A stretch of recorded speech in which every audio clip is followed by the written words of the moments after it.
Chapter 68. Nate checked the edge of his cookery blades, under the light from the flickering flames of the fire one last time. He was fully awake now, but the darkness outside their camp had started to take on a life of its own as well. In his last life, Nate had a complicated relationship with the nighttime hours. They were the ones where he was usually truly alone. There were no nurses or other caregivers around. The whispers he would occasionally hear from the darkest corners of the room, and the rustling in the night, were all he had for company. They weren't exactly the most comforting of noises, especially when no one was around to make them.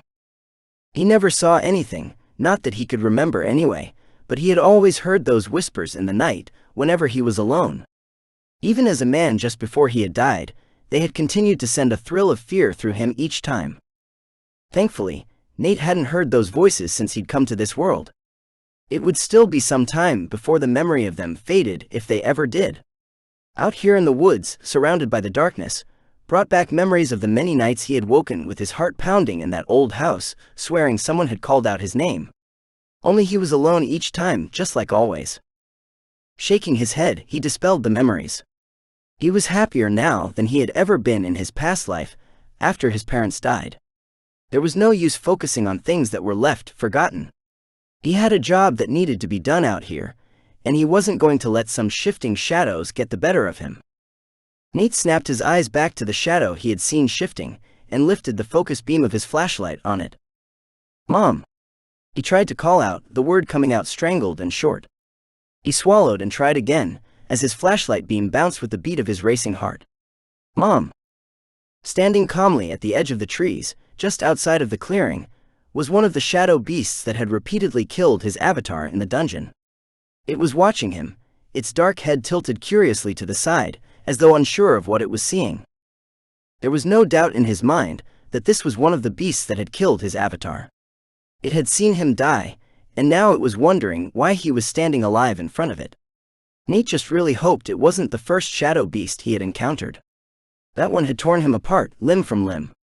It had been an excruciatingly painful way to die. At least the others had been quick. "Nate, no matter what you are thinking about doing right now, you cannot move," his mother called out. Her voice was tight with fear as she recognized the beast. "These things are abnormally fast and very smart." The computer on his wrist vibrated as a message from Aura appeared as a small, unobtrusive notification. He would need to tap it if he wanted to read the actual message. Unlike before, when he had some screens already up, this time there was none for it to take over. As a result, it did nothing. As carefully as he could, he lowered his arms and tapped the notification icon. The beam of his flashlight remained as steady as he could possibly make it, throughout the entire series of motions. "I want that beast back in the dungeon." The Shadow Guard was all part of the Royal Guard that was supposed to protect my family. Instead, they turned out to be one of our primary betrayers. This one appears to have still been in training, since it was able to come through the portal so early. Still, the fact remains that it betrayed my family. I want revenge on it and every one of its kind. Repeat the phrase you find at the bottom of the message under your breath. It will hear it, they have good hearing. You might have to do it a few times to get the sound right, but keep trying until it leaves. It will send the Shadow Guard right back to the dungeon, and to me. Aura. At the bottom of the message, just as she had promised, was a phrase, though how he was supposed to say it was beyond him. The words looked like gibberish to him, which made sense since it was meant to be understood by a beast, not a human. Gritting his teeth, Nate mumbled the words out as best he could, nearly biting his tongue several times in the process. He exhaled and relaxed his mouth. The shadow beast standing in the beam of his flashlight had perked up when he began trying to speak.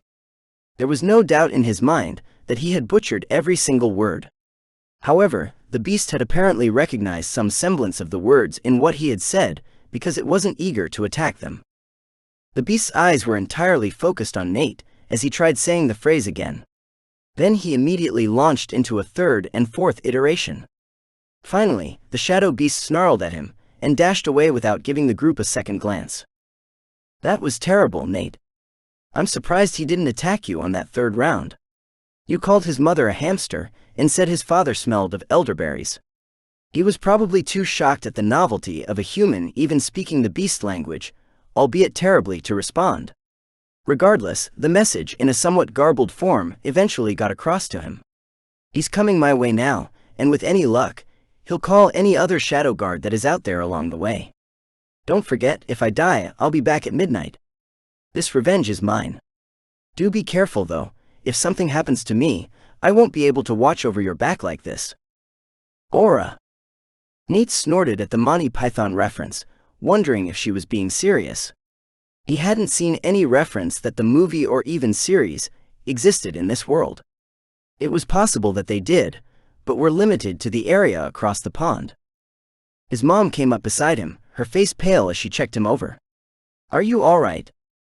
I'm fine, Mom. You saw yourself, it never even attacked or came out of the trees. I know. It was completely abnormal. Those shadow beasts are the most dangerous beast a cultivator can run into at night. They are fast, smart, and they blend into the night. Not to mention the stronger ones have their own abilities that make them even more of a pain. Her eyes were wide as she swept her flashlight over the trees. Nina pulled him back towards the fire and called to both girls to join them. She and the guards would have been able to deal with the shadow beast since it was in this area, but it still might have hurt one of the kids before they managed to kill it. The speed those beasts possessed could not be underestimated. That it had left without doing anything to them had freaked her out more than anything. She had never heard of that happening before. Even the 3 remaining guards were acting jumpy. The beams of their flashlights had widened, each foregoing a narrower, brighter beam for more visual range in this case. A chilly wind was blowing through the clearing, carrying the smell from the corpses farther into the woods. The tarps may have prevented it from mostly spreading originally, but that was useless against the wind. A few beasts that had been close, such as the shadow beast, had already been approaching the group.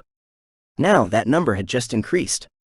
If they were lucky, it would be by a smaller number than what they had been forced to deal with earlier. There was no guarantee of that, unfortunately.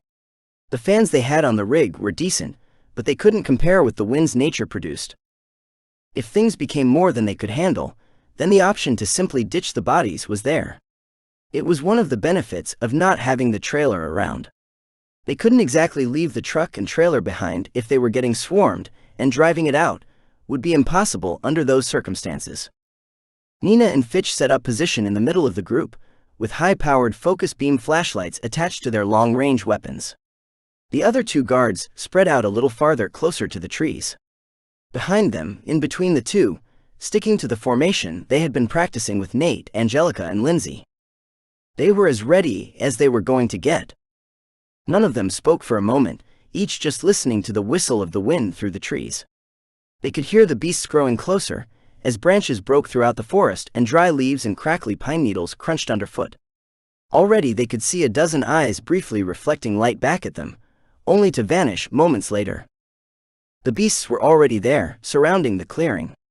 They were simply waiting for their own backup to arrive before they attacked. Nina brought the radio back to her mouth. Honey, where are you 2? Things are getting dicey here. The wind just kicked up and the beasts are starting to come out in force. The entire clearing is surrounded right now. Depending on where you are, we'll need to abandon the remaining bodies and count them as a loss. It wouldn't be a total loss, since they had already collected the cores from the ones who had them. However, the meat and materials could be worth more than the cores, especially at this stage. The radio crackled as Niall's voice came back to them. It might be a bit sweetie, sorry. We missed the turnoff in the dark. I was driving too fast because of the people behind us, and just completely blew past it. There won't be a decent spot to turn around for another few miles, but whoever is following us is still there. Do what you need to do, and leave the bodies behind if it comes to that. We can always get more, just stay safe. All of you? That's not what I was hoping to hear, but I understand. You both stay safe, and make sure they are actually following you, and not just on the same road before you do anything. She clipped the radio onto her vest and pulled her bow off her shoulder. All right, everyone, tighten up our formation. We'll stay here as long as we can, but be prepared to leave the area if it looks like we'll get overrun. Fitch raised his crossbow and aimed down the old-school iron sights toward the beast. The powerful beam of his flashlight had just illuminated. Without delaying for a moment, he pulled the trigger on his weapon, and launched the bolt through the air. Before it had even hit the beast, Fitch had already slapped a device onto the back of his crossbow that rapidly wound the arms back for him. In a matter of seconds, the powerful weapon was ready to be used again. That first attack against them was the push the beasts had been needing, and they burst out of the trees a second later. No longer were they waiting for backup and overwhelming force. Now they were simply lost in the frenzy that had overtaken their simple minds. Angie's blade flashed with incredible speed, as her motion-sensitive eyes kept everything from getting close to their group. Her reflexes were truly getting a workout, as the beasts kept pushing against them. Her one-handed blade was built for speed and a sharp edge, not attacks that had a ton of power behind them. It was the perfect weapon for her current style of attacking. Every move she made added another long, weeping slice into one of the beasts she faced, as she slowly diced them apart. Each cut she added made them a little more leery of attacking her, until they lost all control. Then Nate or Lindsay would step in and finish them off. They were putting more of a burden on her this time than before, but she would let them know when she could no longer handle it. At that point, Nate would step up as the point man for the group.